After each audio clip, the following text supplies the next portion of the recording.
the arrow မှာရှိတဲ့လူငယ်တွေအတွက်ဘုရားခင်ကဖရားရဲ့အချိန်ကိုစောင့်ပါဆိုရဲနှုတ်ကပတ်တော်အဖြစ်ဒီဘက်မှာခွန်အားပေးဖို့ရန်အတွက်ကျွန်မယူဆောင်လာတာဖြစ်တယ်အာမင် wait on God's timing ဖရားရဲ့အချိန်ကိုစောင့်ပါ wait လို့ပြောတဲ့အခါမှာဒီမှာရှိတဲ့ the arrow တွေဘယ်လိုခံစားရလဲ wait လို့ပြောတဲ့အခါမှာတချို့သောသူတွေကကျွန်မအားလုံးမဖြေခိုင်းတော့ဘူးเนาะတချို့သောသူတွေကစောင့်ရတာကိုမကြိုက်ဘူးတချို့ကြပြန်တော့ဘလောက်အချိန်ထိစောင့်ရအောင်ပါလဲအဲ့လိုမျိုးမေးကောင်းမေးလိမ့်မယ်တချို့သောသူတွေကကြတော့စောင့်ရလွန်းလို့မစောင့်နိုင်တော့ဘူးစိတ်မရှိတော့ဘူးအဲ့လိုမျိုးเนาะအမျိုးမျိုးဖြေကောင်းဖြေလိမ့်မယ်ဘာကြောင့်လဲဆိုရင်ဒီခစ်ကအရာအားလုံးမြန်မြန်ဆန်ဆန်ပဲသွားလာနေတယ်ပေါ့နော်အမြန်ပဲလိုချင်တယ်အင်တာနက်သုံးရင်တော့မှနော်အဝိုင်းလဲနေရင်စိတ်မရှိဘူး 5G မှအဆင်ပြေတယ်နော်ဗီဒီယိုတွေကြည့်ရင်အဝိုင်းလဲနေရင်နော်ငါ Messenger မကောင်းတာလား Facebook မကောင်းတာလား uninstall လုပ်လိုက်ဖုန်းကို reset လုပ်လိုက်အမျိုးမျိုးကျမတို့လုပ်ကြတယ်ဗိုက်စာလာတဲ့အခါမှာလဲနော်ထမင်းချက်မယ်ဆိုရင်တနားရီလောက်ကြာမယ်ဒါကြောင့်မို့3မိနစ်နဲ့ချက်တဲ့ခောက်ဆွဲပြုတ်နော်အဲ့ဒါပြုတ်စားလိုက်တယ်ခောက်ဆွဲပြုတ်ကကျမရေးအတွက်နော်အရင်မကောင်းဘူးဆိုတာသိပေမဲ့လည်းမစောင့်နိုင်တော့တဲ့အတွက်ကြောင့်မို့နော်ခောက်ဆွဲပြုတ်ပဲအလွယ်ရတဲ့အရာလေးကိုစားလိုက်တယ်ဒီလိုပဲဒီမှာရှိတဲ့ဒီ arrow များကျမတို့ထပ်ပြီးတော့မေးခွန်းမေးချင်တယ်တဲ့အနေနဲ့ရောတစုံတစ်ခုကိုအချိန်ကြာကြီးစောင့်နေရတယ်ဒါမှမဟုတ်ရင်လည်းတစုံတစ်ခုကိုစောင့်နေတယ်ဆိုတဲ့သူတွေရှိမလားတချို့သောသူတွေကနော်အလုတ်ကောင်းကောင်းရဖို့ရန်အတွက်စောင့်နေတဲ့သူတွေရှိလိမ့်မယ်တချို့ကြတော့ဖျားခင်ပြင်ဆင်ပေးတဲ့အကောင်းဆုံးသောအိမ်ထောင်ဘက်ကိုစောင့်နေတဲ့သူတွေရှိနိုင်တယ်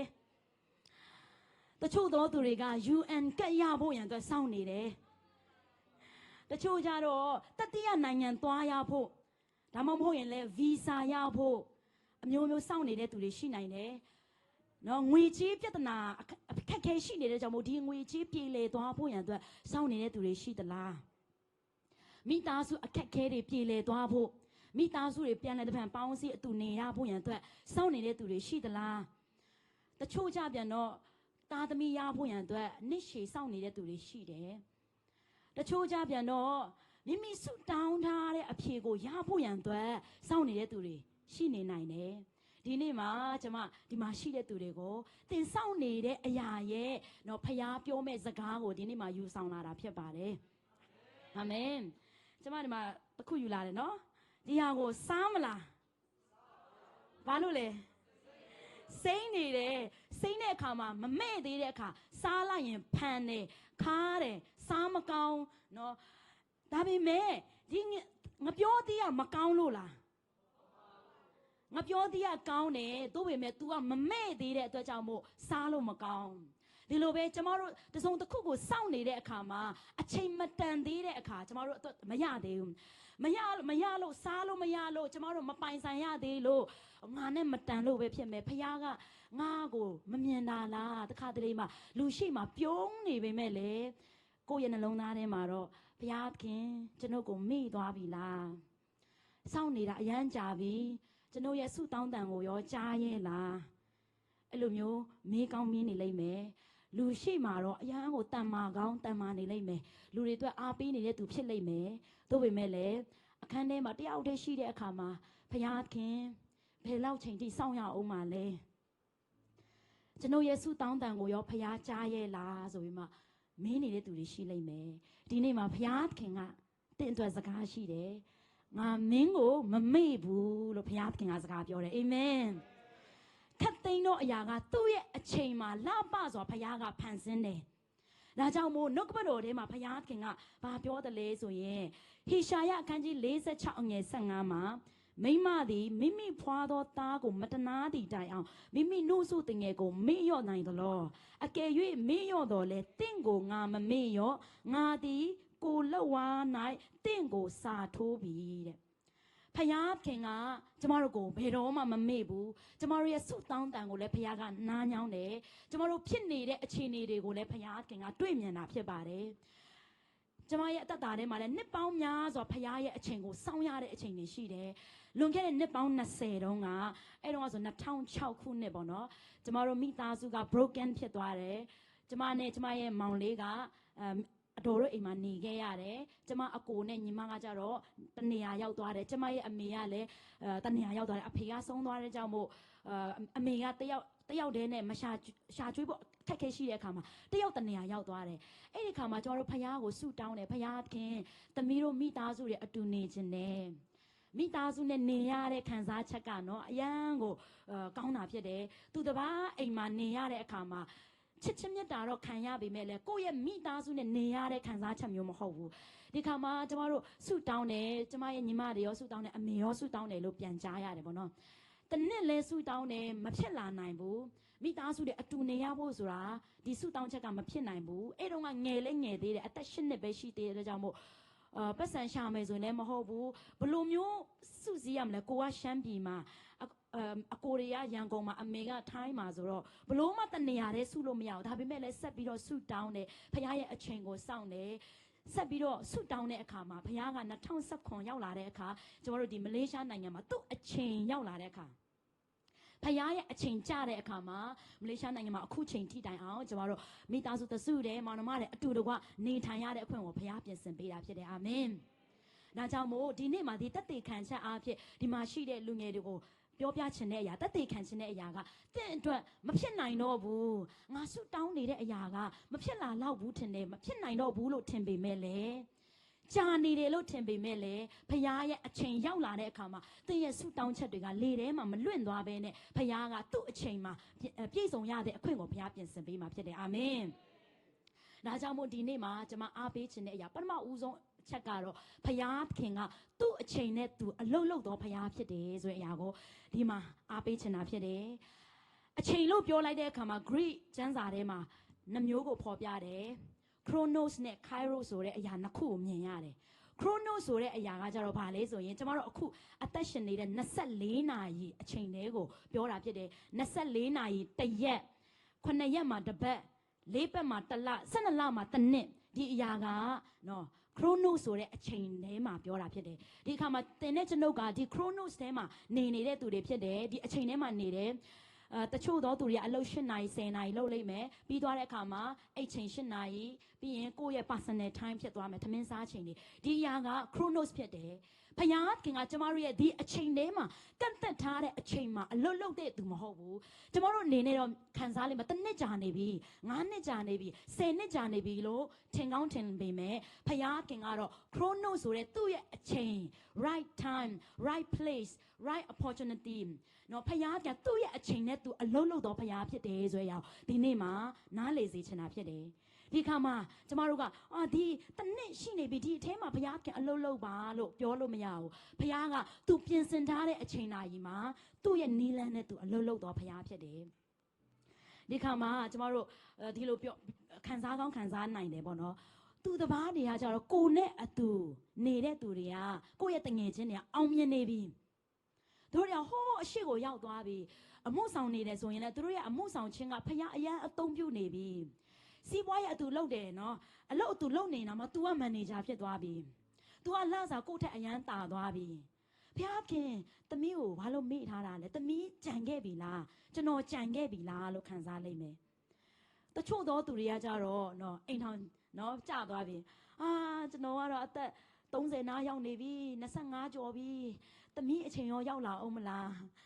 ခံစားကောင်းခံစားလိုက်မယ်နော်တချို့သောသူတွေကတော့အရန်ကိုဖျားချီးမြှောက်ပြီးတော့နော်ငွေကြေးပိုင်းဆိုင်ရာမှာလည်း break through တွေဖြစ်ပြီးအမှုဆောင်တဲ့အပိုင်းတွေမှာလည်း break through တွေဖြစ်နေပြီးဒီခါမှာငါကြံခဲ့ပြီလားလို့ခံစားကောင်းခံစားနေလိမ့်မယ်သို့ပေမဲ့တင်နောက်မကျသေးဘူးဖြစ်ပါတယ်အာမင်အရာရာတိုင်းမှာသူ့အချိန်နဲ့သူရှိတယ်ကျမတို့အရှိရောက်နေလို့သူငါလောက်မဟုတ်သေးဘူးလို့သူသမားကိုကဲ့ရဲ့ဖို့မဟုတ်တယ်လို့ကိုကလည်းကိုယ့်ရဲ့အရှိရောက်နေတဲ့သူတွေဖျားအရန်အသုံးပြုနေတဲ့သူတွေအရန်ထူးချွန်ထက်မြက်နေတဲ့သူတွေအရန်အောင်မြင်နေတဲ့သူတွေကိုကြည့်ပြီးတော့ငါကဘာမှမဟုတ်ဘူးငါဒီဘဝထဲမှာပဲလုံးချလည်နေတယ်မလေးရှားမှာနေတာလေဒီအချိန်ထိရောက်နေပြီဒီအချိန်တွေကနေမတက်နေသေးဘူးဆိုမှကိုစိတ်ပြတ်နေဖို့မဟုတ်ပါဘူးဥပမာလေးတစ်ခုပြောရမယ်ဆိုကျမငယ်ငယ်တုန်းကကျမတို့မိုင်းရှူးမှာကျမရဲ့တငယ်ချင်းရဲ့အမေက ပေးပင်ပေါက်လုပ်တယ်ပေးပင်ပေါက်လုပ်တယ်ပေးပင်ပေါက်ပေးပြားပေါ့နော်ကျွန်မအဲ့ဒါအရန်ကြိုက်ခဲ့တယ်ပေါ့နော်ပေးပင်ပေါက်လုပ်တဲ့အခါမှာ तू ကဒီဘုံလေးထဲမှာ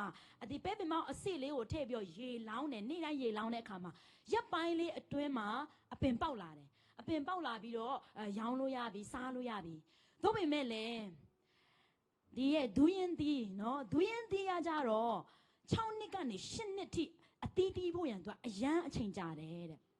သူကအချိန်ကြာပြီးတော့တီးတဲ့အတီးဖြစ်တဲ့အတွက်ကြောင့်မို့ပဲပင်ပေါက်နဲ့ဒူးရင်သီးဆိုဘယ်ဟာပိုဈေးကြီးလဲဒူးရင်သီးကရန်ဈေးကြီးရယ်နော်အဲ့လိုပဲပြောချင်တဲ့အရာကပဲပင်ပေါက်ကလည်းဟာဒူးရင်သီးကိုကဲ့ရဲ့လို့မရအောင်ငါကတော့ရက်ပိုင်းလေးအတွင်းမှာအပင်ပေါက်လာပြီလူတွေစားလို့ရပြီနေကတော့အခုတစ်နှစ်ကြာပြီမပြောင်းလဲသေးပါလား10နှစ်ကြာပြီနေအသက်တာဘာမှမပြောင်းလဲသေးဘူးဆိုမှသူတပားကိုကဲ့ရဲ့ဖို့မဟုတ်တလို့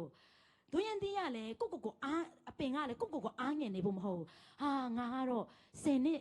နော်တစ်နှစ်ကြာရင်လည်းမထူးခြားသေးဘူးနှစ်နှစ်ကြာရင်လည်းငါရဲ့အသက်တာဘာမှပြောင်းလဲမဖြစ်သေးဘူးဆိုပြီးမှကိုအားငင်နေဖို့မဟုတ်ပဲနဲ့သူ့အချိန်နဲ့သူအလုံးလုံးနေတယ်ဖခင်ကသူ့အချိန်နဲ့သူပြင်ဆင်ထားတယ်ဆိုတဲ့အရာကိုနားလည်ဖို့လိုပါတယ်အာမင်ဒါကြောင့်မို့ဒီမှာရှိတဲ့သူများသူတပားကိုကြည့်ပြီးတော့လည်းအားမငယ်ပါနဲ့ကိုသူတပားထက်တာနေတဲ့အရာကိုလည်းဘဝင်မမြင့်ပါနဲ့ဘာလို့လဲဆိုရင်ဖခင်ကအချိန်တန်တဲ့အခါမှာလှပစွာနဲ့တင့်ရဲ့အသက်တာကိုပြုပြင်သွားမှာဖြစ်ပါတယ်အာမင်ဒါကြောင့်နှုတ်ကပတ်တော်တစ်ချက်ကိုကျွန်မဖတ်ချင်ပါတယ်စာလံကျမ်းအခန်းကြီး90အငယ်4မှာရှိတော်၌အနှစ်တစ်ထောင်သည်လွန်ပြီးသောမနေ့ကဲ့သို့၎င်းညရန်တရန်ကဲ့သို့၎င်းဖြစ်ပါ၏ဒီနေရာမှာဘာပြောလဲဆိုရင်ကျမတို့အတွက်ကတော့ဟာတစ်နှစ်ကြာနေပြီ9နှစ်ကြာနေပြီဆူတောင်းပြီးတော့စောင့်နေတာ10နှစ်ကြာနေပြီလို့ထင်ပေမဲ့လေဖခင်အတွက်ကတော့ဖခင်ရဲ့အချိန်ထဲမှာအလုပ်လုပ်တဲ့အခါရှိတော်၌အနှစ်တစ်ထောင်ကကျမတို့ရဲ့အနှစ်တစ်ထောင်ကဖခင်ရဲ့တရက်ဖခင်ရဲ့ညညံတရံကဲ့သို့၎င်းဆိုတာတရက်နဲ့ညီမျှတယ်လို့ပြောတယ်ကျမတို့ကတော့စောင့်ရတဲ့နှစ်ပေါင်း1000ဆိုတာအရင်များတယ်နော်ဒါပေမဲ့ဖခင်အတွက်ကတော့ခဏလေးပဲတဲ့ဒါကြောင့်ဒီနေ့မှာတိစေချင်တဲ့အရာကသူ့တပားတွေကိုဖခင်ကသူ့အချိန်နဲ့သူအလုပ်လုပ်သွားတဲ့အခါမှာငါကတော့နောက်ကျကြံပြီလို့မထင်ဘဲနဲ့ဖခင်ကကိုယ့်အတွက်လည်းပြင်ဆင်ပေးထားတဲ့ chronos time ရှိတယ် chronos moment ဖခင်ပြင်ဆင်ထားတဲ့အချိန်ရှိတယ်ဆိုတဲ့အရာကိုဒီနေ့မှာနားလည်စေချင်ပါတယ်ကာနာမြို့မင်္ဂလာပွဲမှာလည်းယေရှုရောက်သွားတဲ့အခါမှာသူ့ရဲ့မာရိယသခင်ဒီမှာစပြည့်ရင်ကုံသွားပြီဒါကျမတို့အနေနဲ့ကြည့်မယ်ဆိုရင်တော့ဒါနောက် last minute ပဲအချက်ကွဲရတော့မယ်အရန်နောက်ကျနေပြီလို့ထင်ပေမဲ့ယေရှုကဘာပြောလဲဆိုရင်ငါအချိန်မရောက်သေးဘူးယေရှုကလည်းအချိန်တွေကိုမြင်နေပေမဲ့သူချက်အလုံးမလုပ်ဘဲနဲ့သူ့ရဲ့အချိန်ကိုသူစောင့်တာဖြစ်တယ်ဒါကြောင့်မို့ဒီနေ့မှာနော်ဖခင်ကကျမတို့ပြဿနာတွေကြုံတဲ့အခါသခင်မမြင်ဘူးလားလို့ကျမတို့ပြောကောင်းပြောလိမ့်မယ်သို့ပေမဲ့ဖခင်မြင်တယ်သူ့အချိန်ရောက်မှသာလဲသူကလှပစွာအလုံးလုံးတော်သူဖြစ်တယ်နှုတ်ကပတ်တော်ထဲမှာဒေသနာကျမ်းခန်းကြီး3:17မှာခတ်သိမ်းသောအရာတို့ကိုမိမိတို့အချိန်တန်မှလျောက်ပတ်စွာဖန်ဆင်းတော်မူပြီးခတ်သိမ်းသောအရာတို့ကိုအချိန်တန်မှလှပစွာဖန်ဆင်းတယ်အချိန်လို့ပြောတဲ့ကအဲ့ဒါဖခင်ရဲ့အချိန်ကိုပြောတာဖြစ်တယ်ကျမတို့ရဲ့အချိန်မှာဖခင်ကလှပစွာဖန်ဆင်းတယ်လို့ပြောတာမဟုတ်ဘဲနဲ့သူ့အချိန်မှာလှပစွာဖန်ဆင်းတယ်ဒါကြောင့်ဒီမှာရှိတဲ့ဒီ arrow များပထမဦးဆုံးအနေနဲ့ကျမတို့နားလည်ရမယ့်အရာကဖခင်ကကျမတို့အချိန်ပေါ်မှာအလုပ်လုပ်တာမဟုတ်ဘူးကန့်သက်ထားတဲ့9နှစ်ဆိုရင်ဒီ9နှစ်အတွင်းမှာအလုပ်လုပ်ပေးနော်ဒီ24နိုင်အတွင်းဒီနေ့လုပ်ပေးမှဖြစ်မှာနော်ဒီနေ့မလို့နောက်ကျပြီလို့ကျမတို့ကထင်ပေမဲ့ဖခင်ကသူ့အချိန်နဲ့သူအလုပ်လုပ်တော့ဖခင်ဖြစ်တယ်ဆိုရအောင်ဒီနေ့မှာပထမဦးဆုံးအနေနဲ့နားလည်စေချင်ပါတယ်နောက်တစ်ဆင့်အနေနဲ့ကတော့နော်ဖခင်ရဲ့အချိန်ကိုစိတ်ရှည်စွာစောင့်ပါဆိုတဲ့အရာအပြည့်အားပေးခြင်းနဲ့ယေရှုကဂတိတော်ပေးခဲ့တဲ့တပည့်တော်တွေကိုအထက်ရက်မှာအထက်ခန်းမှာဆုတောင်းပြီးတော့ဂတိတော်ကိုစောင့်ပါလို့ပြောတဲ့အခါလူပေါင်းများစွာတပည့်တော်ပေါင်းများစွာကစောင့်ခဲ့ပေမဲ့နောက်ဆုံးမှာစိတ်ရှည်စွာနဲ့ဖခင်ရဲ့စကားကိုစောင့်နေတဲ့120သောသူကပဲဂတိတော်ကိုရပြီးတော့တန်ရှင်တော်ဘုရင်တော်နဲ့ပြေဝရတဲ့အခွင့်ကိုရတယ်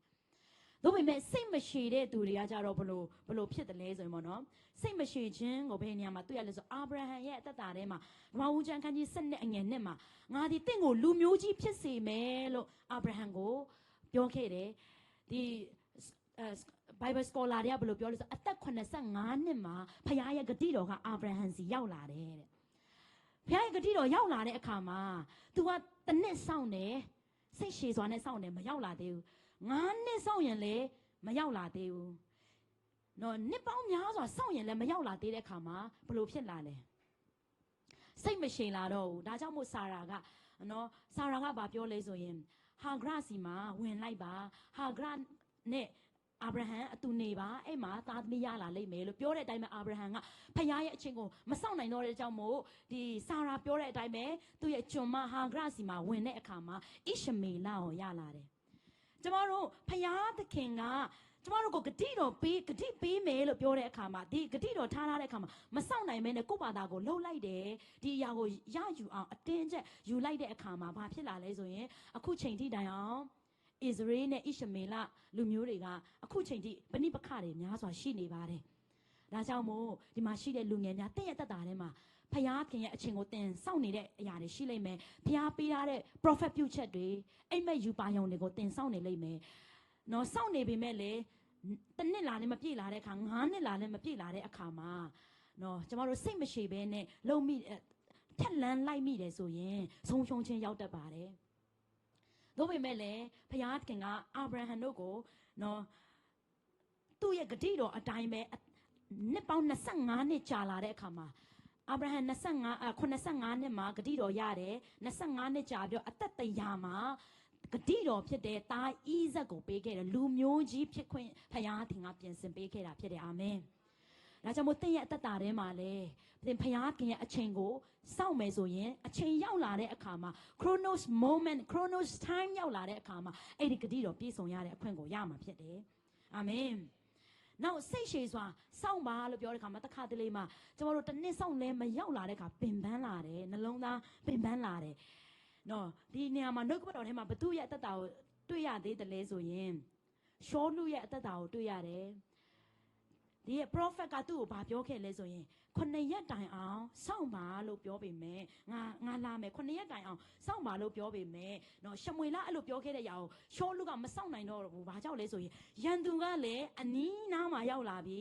သူ့ရဲ့လူတွေကလည်းအရန်ကြောက်ပြီးတော့တချို့တွေကထွက်ပြေးကုန်ပြီအဲ့ဒီခါမှာ pressure တွေမိလာတဲ့အခါမှာသူကဘာလုပ်လိုက်လဲဆိုရင်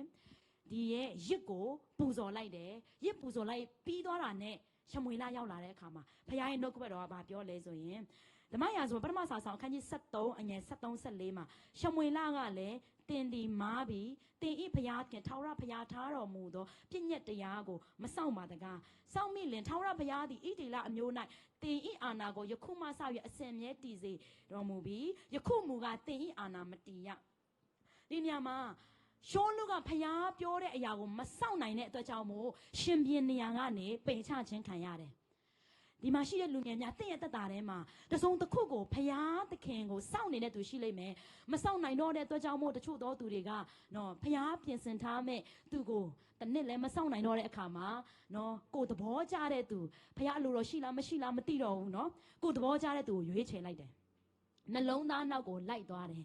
အဲ့ဒီအခါမှာအဆုံးသတ်မှာကတော့เนาะကျမတို့မြင်နေရတဲ့အတိုင်းပဲဖောက်ပြန်ခြင်းတွေเนาะနာကျင်ခြင်းတွေเนาะဒီရဲ့အိမ်ထောင်ကตาရစရာမကောင်းပဲနဲ့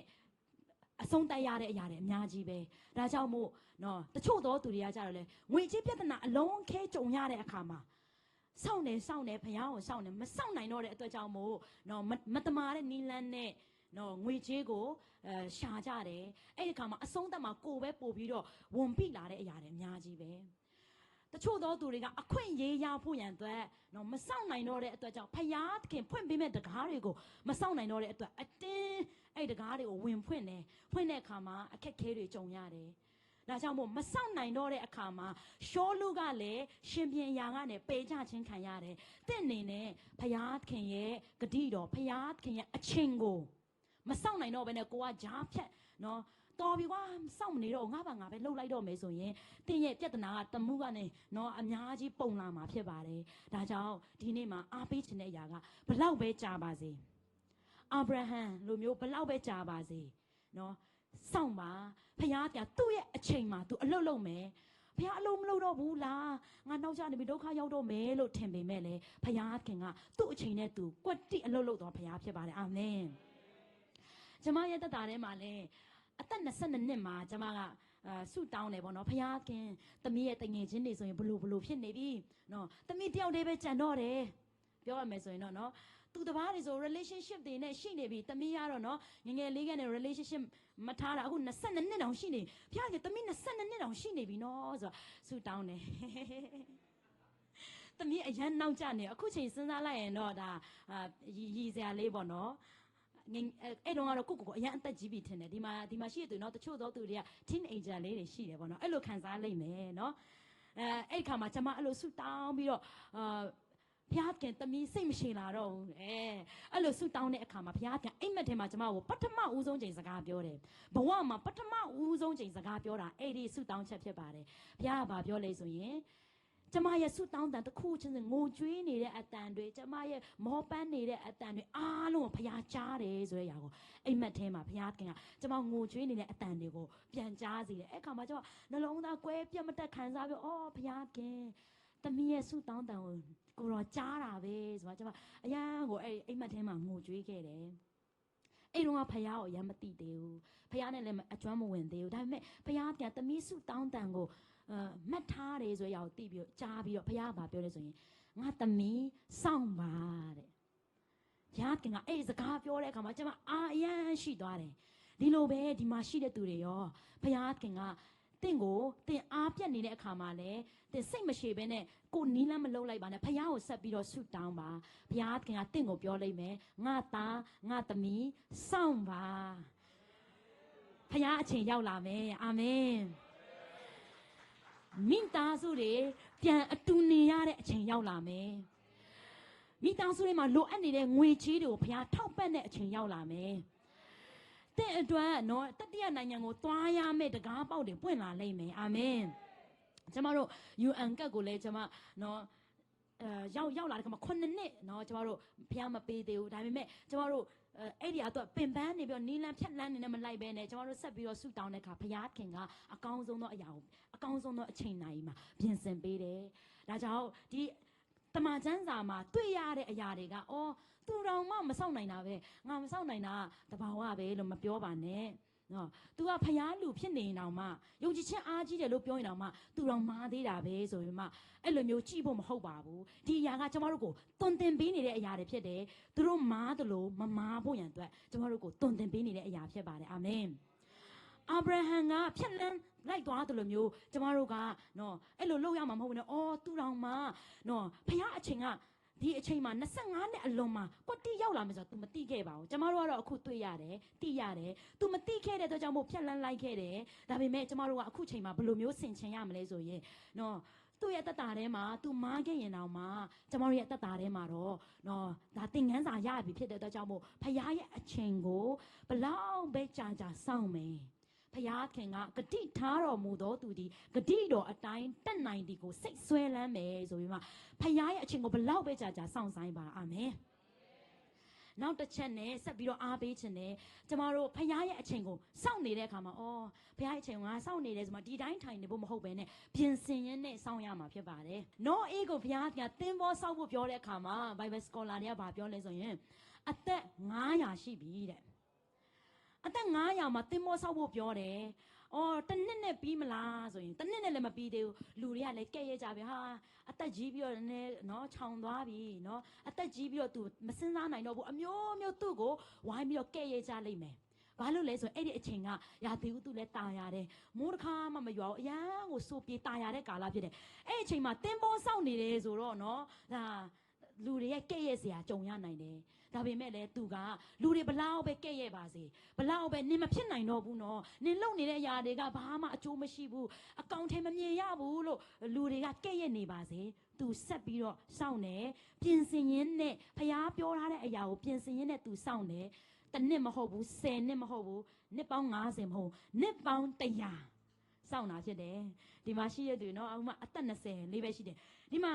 နောအေးကတော့နှစ်ပေါင်း100ဖျားပြင်ဆင်တဲ့အရာကို तू စောင့်တဲ့အခါမှာ तू ပြင်ဆင်ရင်းနဲ့လှုပ်ဆောင်တဲ့အခါမှာတကဘာလုံးရှိရှိမြလူတွေများစွာရေလွှမ်းမိုးခြင်းဖြက်စီးခြင်းခံရပေမဲ့ သူ့ရဲ့စောင့်ဆိုင်ခြင်းပြင်ဆင်ခြင်းအဖြစ်သူနဲ့သူ့ရဲ့သား3ယောက်သူ့ရဲ့ချွေးမ3ယောက်သူ့ဇနီးသူတို့အားလုံးက အသက်ဘေးကနေပြီးတော့ဖခင်ကကယ်တင်ပေးခဲ့တာဖြစ်တယ်အာမင်ဒါကြောင့်မို့ဒီမှာရှိတဲ့သူတို့ချင်းစီတိုင်းကိုအားပေးခြင်းနဲ့တင်းရဲ့စောင့်ဆိုင်ခြင်းကပြင်ဆင်ရင်းနဲ့ဖခင်ပေါ်မှာယုံကြည်ခြင်းနဲ့စောင့်ဆိုင်ခြင်းကတင်တယောက်တည်းအတွက်ပဲမဟုတ်ဘူးတင်ရဲ့မိသားစုအတွက်တင်ရဲ့ generation အတွက်ဖြစ်ပါတယ်အာမင်ဒါကြောင့်မို့တချို့သောသူတွေကဖခင်ရဲ့အချိန်ကိုစောင့်နေလိမ့်မယ်စိတ်လောပြီးတော့မလုံလိုက်ပါနဲ့ဆက်ပြီးတော့စောင့်နေပြင်ဆင်ရင်းနဲ့စောင့်မယ်ဆိုရင်တင်ရဲ့ generation ကိုဖခင်ကကြီးမားစွာကောင်းကြီးပေးအောင်မှာဖြစ်တယ်အာမင်ဆက်ပြီးတော့ကျမတို့ဘသူရဲ့အသက်တာကိုပြန်ပြီးတော့တွေ့ရသေးတယ်ဆိုရင်ကျမအရာခွန်အားရတဲ့သူရဲ့အသက်တာယောသက်ဖြစ်ပါတယ်ယောသက်ကိုဖခင်ကအသက်18နှစ်မှာယူပါယုံပေးတယ်ဒီမှာယောသက်ကအဲ့ဒီအချိန်မှာဖခင်သူ့ကိုယူပါယုံအိမ်မက်ယူပါယုံပေးတဲ့အခါသူက18နှစ်ပဲရှိသေးတယ်အဲ့ဒီအခါမှာသူကလူငယ်လေးတစ်ယောက်ဖြစ်တယ်နော်ယူပါယုံလည်းရထားပြီဖခင်သူ့ကိုဘလို့အသုံးပြုမယ်ဆိုရအောင်လဲသူမြင်ထားပြီဖခင်သူ့ကိုဖွင့်ပြတယ်တနေ့တစ်ချိန်မှာနော်ခေါင်းဆောင်နေရာမှာဖခင်ကချီးမြှောက်မယ်ရှင်ပြန်အဖြစ်နဲ့ဖခင်ချီးမြှောက်မယ်လို့သူ့ကိုဖွင့်ပြခဲ့ပေမဲ့သူဘာတွေဖြတ်တန်းရမလဲဆိုရအောင်မဖွင့်ပြခဲ့ဘူးသူတွင်းထဲမှာပြစ်ချခြင်းခံရမယ်ရောင်းစားခံရမယ်ဆိုတဲ့အရာကိုမဖွင့်ပြဘူးဖခင်ကသူ့ကိုတကယ်ကိုလူမျိုးတကာသူ့ရဲ့ညီကိုတွေရတောင်မှသူ့ကိုဥညွှတ်ရမယ်သူ့ရဲ့အဖေမိသားစုတွေကမှဥညွှတ်ရမယ်ဆိုတဲ့သူ့ကိုဖွင့်ပြခဲ့ပေမဲ့သူထောင်ထဲရောက်မယ်ကျွန်ဖြစ်မယ်ဆိုတဲ့အရာကိုဖခင်ကမဖွင့်ပြခဲ့ပါဘူးဒါကြောင့်မို့ဒီမှာရှိတဲ့လူငယ်များတင့်အတွက်ဖခင်ကယူပါယုံတွေပေးထားကောင်းပေးလိုက်မယ်တချို့သောသူတွေကတော့ဖခင်နဲ့အရန်ရင်းနှီးသွားတဲ့အခါမှာဖခင်ဖွင့်ပြထားတဲ့ယူပါယုံတွေရှိလိမ့်မယ်အိမ်မက်ယူပါယုံတွေဖြစ်ဖွင့်ပြထားတဲ့အရာတွေရှိလိမ့်မယ်အဲ့ဒါတွေကိုမြင်ရတဲ့ကောင်ဟာဖခင်ကြီးမားစွာအသုံးပြုမယ်ကျွန်တော်အားဖြင့်တိုင်းနိုင်ငံပြောင်းလဲမယ်လူတွေများစွာပြောင်းလဲမယ်ဆိုတဲ့အရာကိုမြင်ရပေမဲ့ကြည့်လိုက်ရင်တော့ဘာမှအကောင့်ထဲမမြင်ရသေးဘူးနော်ပြောရမယ်ဆိုရင်တော့ပကံစေးနော်သူတပားရဲ့အလုပ်ကိုလုပ်နေရသေးပဲဖျားဖွင့်ပြထားတဲ့အရာကတော့အကြီးကြီးပဲလုပ်နေရတဲ့အရာကဘာမှမဆိုင်ဘူးယောသရဲ့တက်တာထဲမှာလဲဖျားကသူ့ကိုအိမ်မက်ယူပါယုံနေပေးထားပြီမဲ့တနေ့တစ်ချိန်မှာသူ့ရဲ့အကိုတွေစီမှာသူ့အစားတော့သူ့အဖေကတော့ပို့ခိုင်းလို့တော့ပို့တဲ့အခါသူ့ရဲ့အကိုတွေကအိမ်မက်သမားနော်လာပြီသူ့ကိုဖမ်းတယ်ယောသက်ကိုဖမ်းတယ်တွင်းနဲ့ချတယ်အဲ့ဒီခါမှာတွင်းအပေါ်ကနေပြီးတော့သူ့ရဲ့ကိုယ်ကယောသက်ကိုတတ်ဖို့ရန်အတွက်ဆွေးနွေးတိုင်ပင်နေတဲ့အခါမှာယောသက်နေနဲ့ဘယ်လိုခံစားမလဲ။အော်ငါရဲ့ညီကိုတွေကငါ့ကိုမုန်းကြတယ်မုန်းတယ်ငါ့ကိုတတ်ဖို့ရန်အတွက်သူတို့ပြောနေကြတယ်ဆိုရင်အရာကိုသူကြားတယ်ဆိုရင်အယံခံစားမိမှာပဲ။ तू ကလည်းနော်ဒီတွင်းထဲမှာကျွန်တော်ကိုကယ်ပါမတက်ပါနဲ့လို့ तू တောင်းပန်ကောင်းတောင်းပန်လိုက်မယ်။ဒါပေမဲ့သူ့ရဲ့အကိုတွေကသူ့ကိုနော်ရောင်းစားလိုက်တယ်။ရောင်းစားလိုက်တဲ့ခါမှာယောသက်အနေနဲ့ကျွန်မစဉ်းစားမိတာနော်သူရောင်းစားဖို့ရန်အတွက်သွားနေတဲ့လမ်းမှာရောင်းစားခံရတဲ့အခါခံစားချက်ကအရန်ဆိုးပါလိမ့်မယ်နော်တနေ့တကျွန်းမှာရောင်းစားခံရတဲ့ကသူ့အနေနဲ့ဖျားခင်ကျွန်တော်အပေါ်မှာဖျားပေးတဲ့ယူပါယုံကကျွန်တော်တွေးမားတာလားအိမ်မက်မားတာလားစဉ်းစားပြီးတော့ကိုယ့်ဘာသူကိုတီထွင်မိလိုက်တာလားလို့သူတန်တရားဝင်ကောင်းဝင်လိမ့်မယ်ဒါကျမ်းစာထဲမှာတော့မပြောထားဘူးပေါ့နော်အဲ့လိုမျိုးတွေဖြစ်ခဲ့ပေမဲ့နော်သူဆက်ပြီးတော့ဖျားခင်ကိုဖတ်တွေ့ထားတာဖြစ်ပါတယ်တခါဒီမှာကျမတို့စဉ်းစားကောင်းစဉ်းစားလိုက်မယ်တန်တရားဝင်လိုက်မယ်ဖျားခင်ကချီးမြှောက်အသုံးပြုမယ်လို့ပြောပေမဲ့ဘာမှတစ်နှစ်လာလည်းမမြင်ရသေးဘူး9နှစ်လည်းမမြင်ရသေးဘူးဆိုတော့ငါစဉ်းစားမားတာလားဒါမှမဟုတ်ရင်မြင်မားတာလားလို့ထင်ကောင်းထင်လိုက်မယ်သို့ပေမဲ့လည်းနော်ယောသက်ကဆက်ပြီးတော့ဖျားခင်သူဖတ်တွေ့ထားပြီးတော့သူပေါတိဖာအိမ်မှာကျွန်အဖြစ်နဲ့ရောက်သွားတယ်ကျွန်ဖြစ်နဲ့ရောက်သွားတဲ့အခါမှာလေနှုတ်ကပတ်တော်ထဲမှာဘာဖော်ပြထားလဲဆိုရင်ကျွန်မနှုတ်ကပတ်တော်တစ်ချက်ကိုဖတ်ချင်ပါတယ်ကမ္ဘာဦးကျမ်းခန်းကြီး39အငယ်1မှာထာဝရဘုရားသည်ယောသက်ဖတ်၌ရှိတော်မူသဖြင့်သူသည်အကြံထမြောက်တတ်၏အေဂရုအမျိုးသားမိမိတခင်၏အိမ်၌နေရလေ၏ဒီနေရာမှာသိရမယ့်အရာကဘုရားခင်ကနန်းတော်ရဲ့ရောက်မှယောသက်နဲ့အတူရှိတယ်လို့ပြောတာမဟုတ်ဘဲနဲ့ကျွန်ခံရအိမ်မှာနော်ပေါတိဖာအိမ်မှာလည်းဘုရားခင်ကယောသက်နဲ့အတူရှိတယ်အာမင်ဒါကြောင့်သင်ကလုပ်ငန်းခွင်ထဲမှာရှိနေရင်လေသင်ဖျားခင်ကိုဖတ်တွေ့ထားတယ်ဆိုရင်ဖျားကသင်ဘက်မှာရှိနေတယ်ဖျားသင်ဘက်မှာရှိနေတယ်ဆိုရင်သင်ကသင်ရဲ့ပန်းတိုင်နဲ့ပို့ပြီးတော့နီးစပ်လာမှာဖြစ်ပါတယ်အာမင်ဒါကြောင့်အဲ့ဒီအချိန်မှာစိတ်ပြက်ပြီးတော့ဟာငါဘဝကတော့ဘာကြောင့်မို့ဒီလိုမျိုးတွေကြုံရတာလဲအဲ့ဒီနော်ဖျားကိုလည်းနော် မယုံကြည်တော့ဘူးဆက်ပြီးတော့အားမကိုးတော့ဘူးဆိုမှ तू လက်မလျှော့ပဲနဲ့ဖခင်ကိုဆက်ပြီးတော့ဖတ်တွေ့ထားတယ်ဒီအခါမှာ Potiphar ရဲ့မိန်းမကသူ့ကိုဆွတ်ဆွဲပြီး तू ထောင်ထဲရောက်သွားတဲ့အခါမှာလဲနော်လူတွေကသူ့ကိုမြင်လိုက်မယ်နော်ဘာပြောမလဲဆိုရင်ဟာ သူ့ရဲ့ဘဝကဆိုးတစ်ထက်ဆိုးလာပြီနော်အရင်တုန်းကတော့ကျွန်းအခုကတော့ထောင်သားနော်အကျဉ်းသားဖြစ်နေပြီဆိုမှမြင်ကောင်းမြင်ပေမဲ့ဖခင်ကတော့ဘလို့မြင်လဲဆိုရင်ပန်းတိုင်နဲ့နီးတစ်ထက်နီးနေပြီလို့မြင်တာဖြစ်တယ်အာမင်ဒါကြောင့်မို့တင်းရဲ့သက်တာထဲမှာအခက်ခဲတွေကြုံရတယ်ဆိုငါဘဝကတော့ဒီနားမှာပဲလမ်းပိတ်နေပြီလားလို့တင်းခံစားကောင်းခံစားပေမဲ့ဘုရားခင်တင့်ကိုမြင်တဲ့အရာကပန်းတိုင်နဲ့ပို့ပြီးတော့နီးနေပြီလို့တင့်ကိုမြင်တာဖြစ်တယ်အာမင်ဒါကြောင့်မို့တင်းရဲ့သက်တာထဲမှာတွင်နဲ့ကြနေတဲ့အချိန်လမ်းတွေပိတ်နေတဲ့အခါမှာလည်းဆက်ပြီးတော့ဘုရားကိုဖတ်တွေ့ပါဘုရားကိုအားကိုးပါဘုရားခင်ကတင့်ကိုတစ်ဆင့်ပြီးတစ်ဆင့်ရောတက်ခဲ့တော့ဘုရားချီးမြှောက်အောင်မှာဖြစ်ပါတယ်အာမင်လူတွေကအထင်လွဲပြီးတော့နော်ယောသက်ကိုနော်အထင်လွဲကြပေမဲ့သူ့ကိုအတိမတ်မပြုတ်ပေမဲ့လည်းဖယားခင်ကသူ့ကိုဘယ်တော့မှမစွန့်ပစ်ထားဘူးဖြစ်ပါတယ်ဒီနေရာမှာကျွန်တော်တို့ဘာတွေ့ရသေးတယ်လဲဆိုရင်ယောသက်ရဲ့အသက်တာထဲမှာသူ့ရဲ့ထောင်ထဲမှာသူ့ရဲ့ဒီဖလားတော်ဝင်စားတော်ဝင်ကသူ့ကိုပြောတယ်ငါနင့်ကိုနော်ဒီနန်းတော်ထဲဝင်တဲ့အခါမှာရှင်ပြန်ရှိမှာနင်းရှိချောင်းကပြောမယ်လို့ပြောမယ်သူ့ကိုမေ့သွားတယ်တခါဒီမှာလူတွေကတင့်ကိုဂတိတွေပေးခဲ့လိုက်မှာတင့်ကိုငါနော်ဂတိတွေပေးထားတဲ့အရာတွေကိုလူတွေကမေ့သွားကောင်းမေ့သွားလိမ့်မယ်ဒါပေမဲ့ဘုရားခင်ကတော့ထောင်ထဲမှာပဲမထားခဲ့ပဲနဲ့အချိန်တန်တဲ့အခါမှာနော်ထောင်ထဲကနေပြီးတော့နန်းတော်တို့တဲကိုဘုရားခင်ကပို့ဆောင်တာဖြစ်တယ်အာမင်ဒါကြောင့်ဒီနေ့မှာအားပေးခြင်းနဲ့ရအောင်လူကိုအားမကိုးပါနဲ့ငါ့ကိုဘသူများတစ်ဆင့်ခေါ်သွားမလဲနော်ငါ့ရဲ့တငယ်ချင်းနော်တစုံတယောက်ကငါ့ကိုခေါ်သွားမလားဆိုပြီးမှမကြည့်ပါနဲ့ဖယားကိုပဲဆက်ပြီးတော့ယုံကြည်ပါဖယားကိုပဲဆက်ပြီးတော့အားကိုးပါဒီအခါမှာဖယားခင်တပါးသေးတာလေလူတွေမိသွားရင်တော့မှတင့်ကိုနန်းတော်တဲ့ဖယားခင်ချီးမြှောက်မဲ့အရက်ကိုခေါ်သွားမှာဖြစ်ပါတယ်အာမင်ဒါကြောင့်မို့ယောသက်ရဲ့သက်တာထဲမှာနန်းတော်တဲ့ချီးမြှောက်ခြင်းအရက်ကိုရောက်ဖို့ရန်အတွက်သူကထောင်ထဲမှာ leadership skill ကိုသူတင်တယ်ထောင်သားတွေကိုဘယ်လိုအုပ်ချုပ်ရမလဲဆိုတဲ့အရာကိုသူတင်ယူခြင်းခံရတယ်ပိုတီဖာအိမ်မှာဘယ်လိုမျိုးစီမံခန့်ခွဲရမလဲဆိုတဲ့ management skill ကိုသူတင်ခဲ့တယ်ဒါကြောင့်မို့ဒီမှာရှိတဲ့သူများတင်အခုကြုံနေရတဲ့အခက်အခဲတွေတင်ရင်ဆိုင်နေရတဲ့ပတ်ဝန်းကျင်လုပ်ငန်းခွင်အဲ့ဒီအရာတွေအားလုံးကဘောင်ဒီဘာပြောလဲဆိုရင်အိုးကရေပြည့်မှဘောင်ပင်မခတ်မှာတဲ့နော်ပြောချင်တဲ့အရာတင့်ရဲ့တက်တာထဲမှာပြည့်ဝနေဖို့ရန်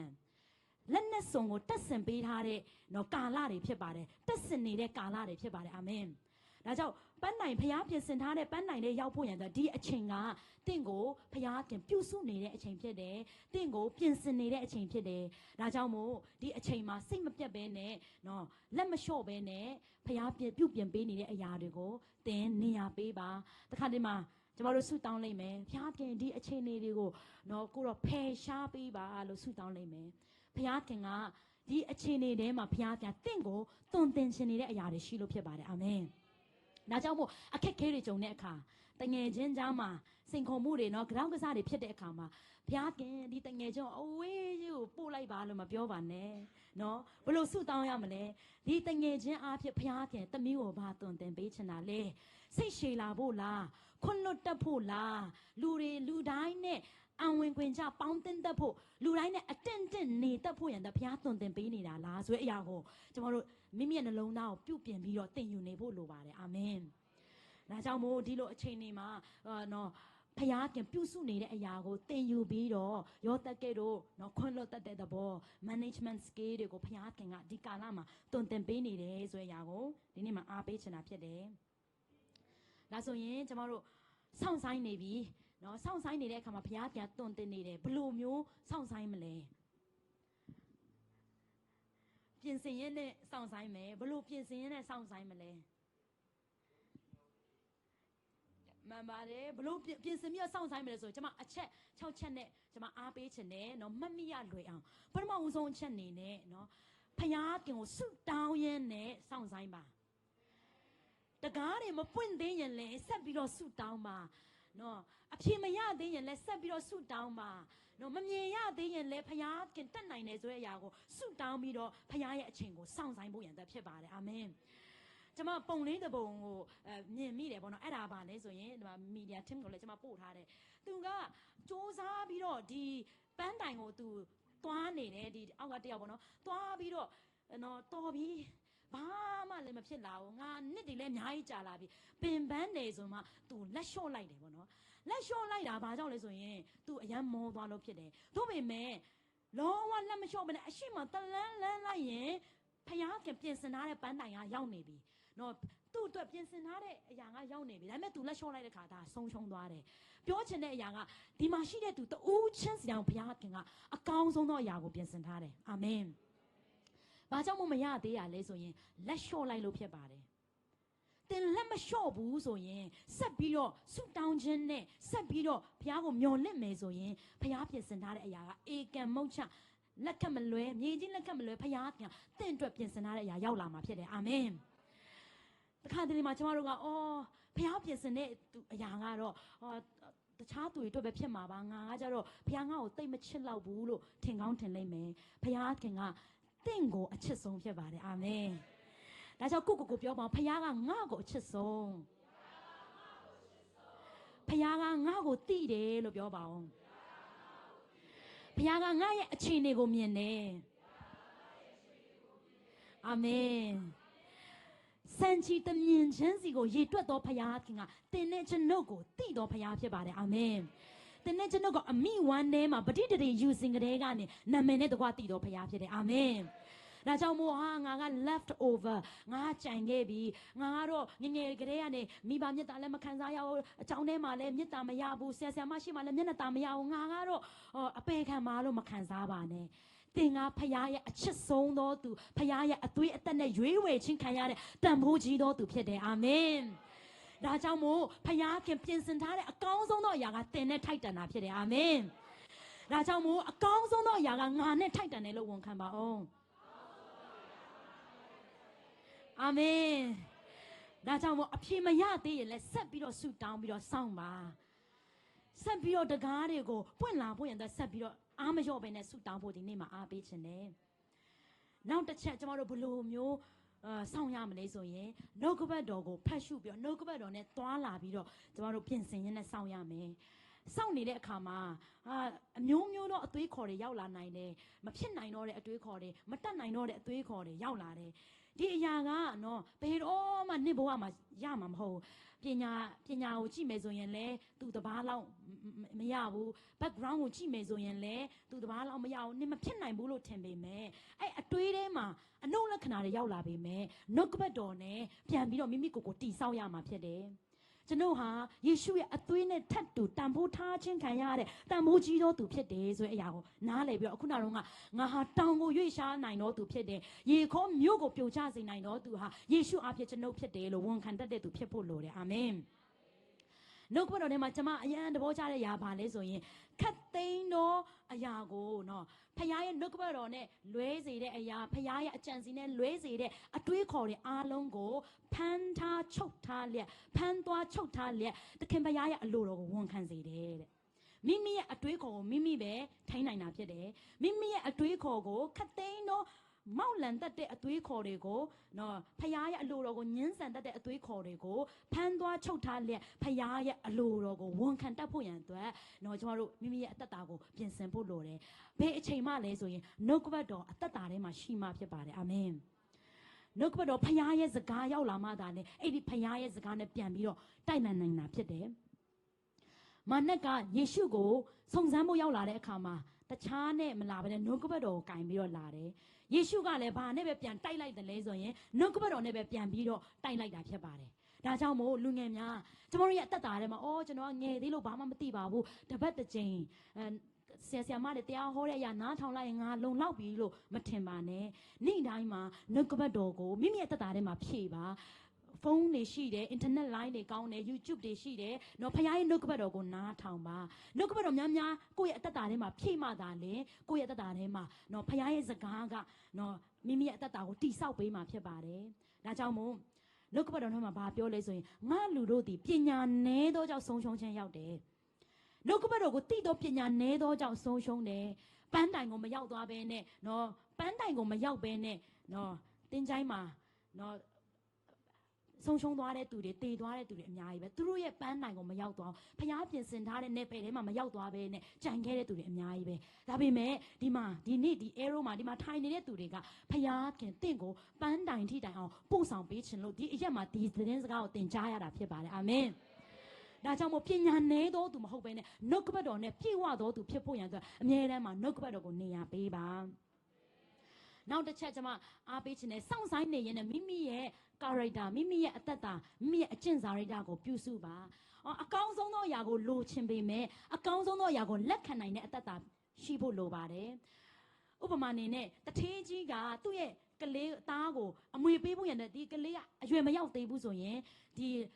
ီစီးစိမ်တွေကို तू ကင်တွင်နိုင်တဲ့အရေးချင်းမရှိသေးဘူး तू ဒုက္ခရောက်သွားနိုင်တယ်ပျက်စီးသွားနိုင်တယ် तू အသက်အန္တရာယ်တောင်ကြုံရနိုင်တယ်ဒါပေမဲ့ဒီကလေးကနော်သူ့ရဲ့ skill တွေကိုရင့်ကျက်အောင် तू လေ့ကျင့်ပြုစုပြီးတော့အချိန်တစ်ခုရောက်လာတဲ့အခါမှာသူ့အဖေရဲ့စီးစိမ်အမွေဥစ္စာအားလုံးကို तू လက်ခံရရှိနိုင်တယ်ဒီလိုပဲနော်ဖခင်ကကျမတို့အတွက်ပြင်ဆင်ထားတဲ့ယူပါယုံဖခင်ပြင်ဆင်ထားတဲ့ Kairos moment ကရှိနေတယ်အဲ့ဒီနေရာကိုရောက်ဖို့ရန်အတွက်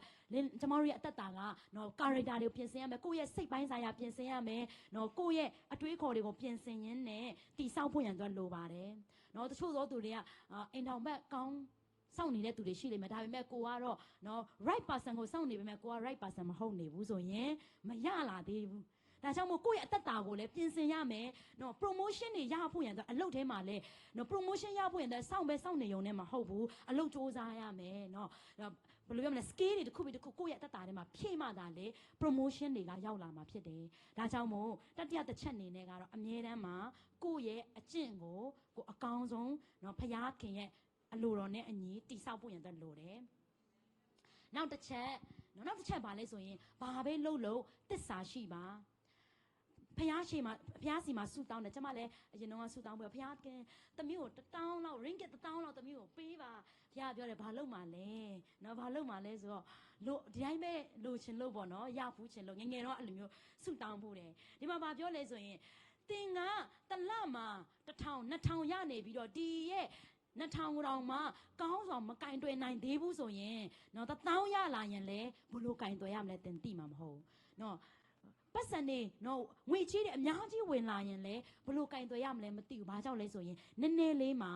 နော်သစ္စာရှိစွာတင်မလေ့ကျင့်ထားဘူးဆိုရင်ကြီးသောအရာကိုဘုရားခံအပ်လို့မရဘူးနှုတ်ကပတ်တော်ထဲမှာဘာပြောလဲဆိုအနှဲငယ်သောအမှု၌သစ္စာရှိသောသူသည်ကြီးသောအမှု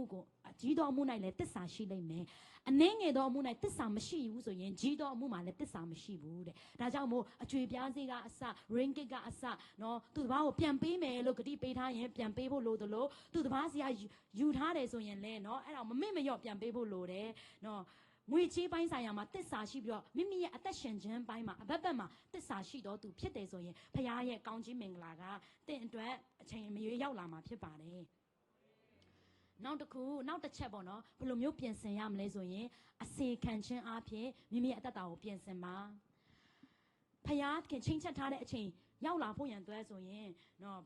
ဘာလဲဆိုရင်မိမိရဲ့လုပ်ငန်းခွင်ထဲမှာဘာအလုပ်ပဲလုပ်ဖခင်ရဲ့အမှုကိုဆောင်နေတဲ့ကဲတော့လုပ်ပါမိမိရဲ့ကျောင်းမှာပဲပေါ့နော်ကျောင်းမှာပဲဖြစ်ဘာပဲလုပ်ဖခင်ရဲ့အမှုကိုဆောင်နေတယ်လို့လုပ်ပါ ministry ထဲမှာလည်းနော် state symbol မှာနေရာယူရမှာမဟုတ်ဘူးလူတွေမြင်ရမှာမဟုတ်ဘူးလူတွေကကိုယ့်ရဲ့နာမည်ကိုပြောမှာမဟုတ်ဘဲနဲ့နောက်ွယ်မှာလည်းအကောင်းဆုံးသောနှလုံးသားနဲ့အစေခံသောနှလုံးသားနဲ့လှုပ်ဆောင်နေဆိုရင်ဘုရားခင်ကတစ်စစ်အဲ့ဒီအရက်မှာတင့်ကိုပြုစုပေးသွားမှာဖြစ်ပါတယ်အာမင်နောက်ဆုံးတစ်ချက်ကတော့ကျမတို့စောင့်ဆိုင်နေတဲ့အခါမှာအချိန်မဖြုံးမဲနဲ့မိမိရဲ့တက်တာထဲမှာနော်လေ့လာသင်ယူပါကြီးထွားခြင်းနယ်ပယ်ထဲမှာချိန်လန်းပါကိုကြီးထွားစေမဲ့အရာတွေထဲမှာမိမိရဲ့တက်တာကိုမြုပ်နှံပါတီဆောက်ပါအဲ့ဒီအခါမှာတင်ကလက်နဲ့စုံသက်ဆင်ပြီးသားဖြစ်နေလိမ့်မယ်ဘုရားကချီးမြှောက်မဲ့နေ့ရက်ရောက်လာတဲ့အခါမှာတင်ရဲ့တက်တာကအရာအလုံးမှာအစင်သင့်ဖြစ်နေတဲ့သူဖြစ်လိမ့်မယ်ဒါကြောင့်မို့ဒီနေ့မှာလုကာခန်းကြီးနဲ့ငယ်50နှစ်မှာလဲယေရှုကအစင်တိုင်းကြီးထွားပြီးတော့လူရှိဖျားရှိမှမျက်နှာตาရတယ်ယေရှုကိုယ်တိုင်တော်မှာသူ့ရဲ့အသက်တာကိုယဉ်ကျင့်ကြီးထွားအောင်သူပြုစုတာဖြစ်တယ်ယေရှုကိုယ်တိုင်ဖျားကိုယ်တိုင်တော်မှာသူ့ရဲ့အသက်တာမှာအစင်တိုင်းကြီးထွားတယ်ဆိုရင်ဒီမှာရှိတဲ့သူက9နှစ်လာလဲဒီပုံစံ10နှစ်လဲဒီပုံစံအဲ့လိုမဟုတ်ပဲနဲ့မနေ့ကနဲ့မတူပဲနဲ့အရင်နှစ်နဲ့ဒီနှစ်မတူတဲ့ပုံစံမျိုးနဲ့မိမိကိုgrow ဖြစ်အောင်ကြီးထွားနေအောင်လေ့လာသင်ယူနေဖို့လိုပါတယ်အာမင် ဒါကြောင့်မို့ဒီနေ့မှာကျွန်မပြန်ပြီးတော့ချုပ်မယ်ဆိုရင်စောင့်ဆိုင်နေတဲ့အရာတွေကအချိန်ဖြုံးနေတာမဟုတ်ပါဘူးအာမင်စောင့်ဆိုင်နေတဲ့အချိန်မှာဖခင်ကသူ့ Kairos မှာသူ့အချိန်နဲ့သူအလုပ်လုပ်နေတယ်ဆိုတဲ့အရာကိုဒီနေ့မှာအားပေးခြင်းနဲ့နောက်ဆုံးကျမိုက်တစ်ပိုက်လေးကိုဖတ်ခြင်းနဲ့ယောမအခန်းကြီး8အငယ်28မှာဖခင်ကိုချစ်တော်သူကြံစီတော်တိုင်းခေါ်တော်မူသောသူတို့အတွက်ခတ်သိမ်းသောအရာတို့သည်ကောင်းကျိုးအလုံးကအတူတကွပြုစုကြောင်းကိုငါတို့သိကြ၏ခတ်သိမ်းသောအရာတို့သည်ကျွန်တော်တို့အကျိုးအတွက်ပြုစုထားတယ်ပြင်ဆင်ထားတယ်ဆိုတဲ့အရာကိုသိပြီးတော့ဟဘကုတ်အခန်းကြီး1အငယ်3မှာကျွန်မဖတ်ချင်ပါတယ်ထိုယူပါယုံဒီချင်းချက်သောအချိန်နှင့်ဆိုင်၍အမှုကုန်ရသောကာလကိုဆိုလို၏မုသားနှင့်ကင်းလွတ်၏ဆိုင်းတော်လဲမျော်လင့်လို့နောက်မကြပဲအေကံအမှန်ရောက်လာလိမ့်မည်အဲ့နောက်ဆုံးတစ်ကြောင်းကိုအတူဖတ်ရအောင်နောက်တစ်ခေါက်လောက်ဆိုင်းတော်လဲမျော်လင့်လို့နောက်မကြပဲအေကံအမှန်ရောက်လိမ့်မည်နောက်ဆုံးတစ်ချိန်ပြန်ဖတ်ရအောင်ဆိုင်းတော်လဲမျော်လင့်လို့နောက်မကြပဲအေကံအမှန်ရောက်လာလိမ့်မည်အာမင်တင်ဆောင်နေတဲ့အရာတွေကတစ်နှစ်ဖြစ်လိမ့်မယ်9နှစ်ဖြစ်လိမ့်မယ်10နှစ်ဖြစ်ကောင်းဖြစ်လိမ့်မယ်ဘလောက်ပဲကြာပါစေဆိုင်းတော်လဲမျော်လင့်လို့နောက်မကြပဲအေကံအမှန်ရောက်လာမယ်အာမင်ဒါကြောင့်မို့အခုချိန်မှာကျွန်တော်တို့ခဏလေးမတ်တက်ရအောင်ကျွန်တော်တို့ဒီလိုမျိုးစောင့်ဆိုင်နေတဲ့အခါမှာဖယားကိုမစွန့်ပါနဲ့ကျွန်တော်တို့ရဲ့ဆုတောင်းခြင်းကိုလည်းမရက်တန့်လိုက်ပါနဲ့သစ္စာရှိခြင်းကိုမရက်တန့်ပါနဲ့အစေခံခြင်းကိုမရက်တန့်ပါနဲ့ဖယားပေါ်မှာယုံကြည်ခြင်းကိုမရက်တန့်ပါနဲ့ဆက်ပြီးတော့ဖယားရဲ့အချိန်ကိုစောင့်ပါဖယားက Kairos moment ကရောက်လာမှာဖြစ်ပါတယ်ဒါကြောင့်ဒီမှာရှိတဲ့သူများကျွန်တော်တို့အခုချိန်မှာခဏလေးပြောရအောင်ဖယားရဲ့အချိန်ကိုငါစောင့်မယ်လို့ဝန်ခံရအောင်1 2 3